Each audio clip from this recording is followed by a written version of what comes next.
بسم اللہ الرحمن الرحیم۔ سوال یہ ہے کہ پہلی دفعہ خمس نکالنے کا طریقہ کیا ہے؟ تو جواب میں آیت اللہ سستانی فرماتے ہیں پہلی دفعہ خمس نکالنے کا طریقہ یہ ہے کہ ہر بالغ انسان اپنی ولادت سے لے کر خمس نکالنے تک اپنی تمام چیزوں کی طرف نگاہ کرے کہ یہ کیسے اس کی ملکیت میں آئیں اور وہ انہیں اپنے استعمال میں لایا ہے۔ پس ہر بالغ انسان جو پہلی بار خمس نکالنا چاہتا ہو، اس کی دو قسمیں ہیں۔ پہلی یہ کہ اس انسان کا کوئی پیشہ نہ ہو جس کے ذریعے وہ زندگی گزار سکے، جیسے طالب علم یا وہ خواتین جو کسی قسم کی کمائی نہیں کرتی۔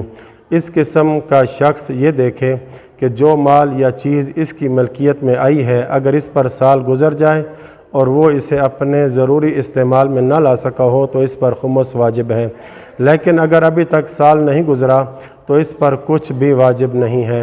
دوسری قسم یہ کہ اس آدمی کا کوئی پیشہ ہو جس سے وہ اپنی زندگی بسر کر سکے، جیسے مزدور، تاجر، کسان اور ملازمت پیشہ افراد، تو ان کی زندگی کے بھی دو مرحلے ہیں۔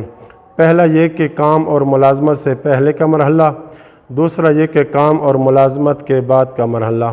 پہلے مرحلے والے افراد کا حکم انہی جیسا ہے جن کا کوئی پیشہ نہیں ہوتا، جیسا کہ اوپر پہلی قسم میں بیان کر دیا ہے، جبکہ دوسرے مرحلے میں سب سے پہلے اس شخص کو اپنے خمس کی سالانہ تاریخ معین کرنا ہوگی، اور یہ وہ دن ہوگا جب اس نے پہلے دن جا کر کام یا ملازمت شروع کی تھی۔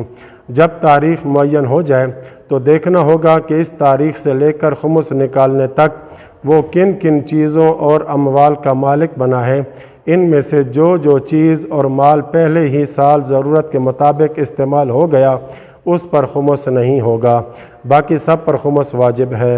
وصلی اللہ علی محمد